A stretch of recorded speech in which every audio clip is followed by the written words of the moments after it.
This is the cost-benefit analysis tool for evaluating accelerated heifer growing programs.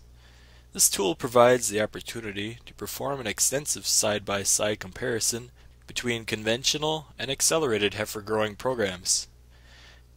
By customizing a number of inputs, you can accurately describe both your current conventional feeding program and an accelerated feeding program of your choice. The up and down arrows make it easy to match your specific conditions.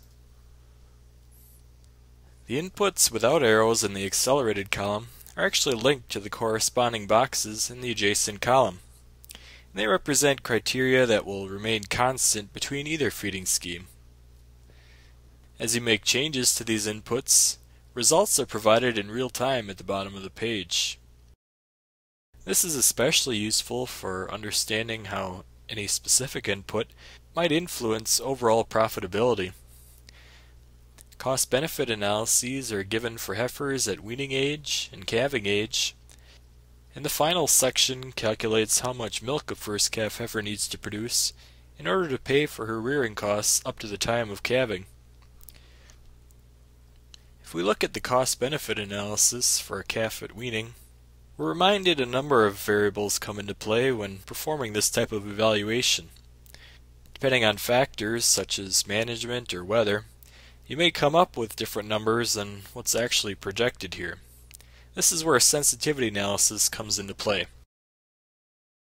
To help mitigate the risk of being completely wrong in our analysis, we can select upper and lower limits for the average weight at weaning as well as the average milk replacer intake.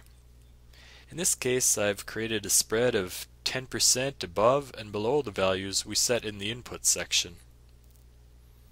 Any actual gains or losses in dollar amounts can be revealed by placing your cursor over the horizontal bars. Based on the inputs we defined above, the box highlighted in yellow reflects the added value of a heifer calf raised in an accelerated program. In this case, our heifer calves would be worth an extra $72 at weaning if they were on an accelerated growth program.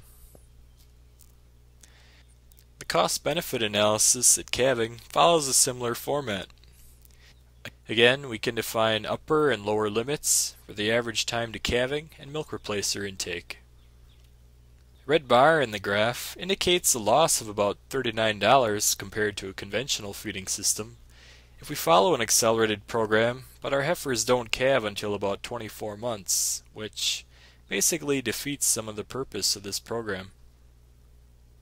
Similar to the previous page, the added value from an accelerated feeding program up to the age at calving is highlighted in yellow. The last sheet calculates how much milk a cow needs to produce before she can pay for all the feed consumed up until the time of calving. You can play with different milk prices to get a feeling for how this changes at different price levels. If you would like more information on this program, please visit the UW Dairy Management website for a detailed user guide and free download.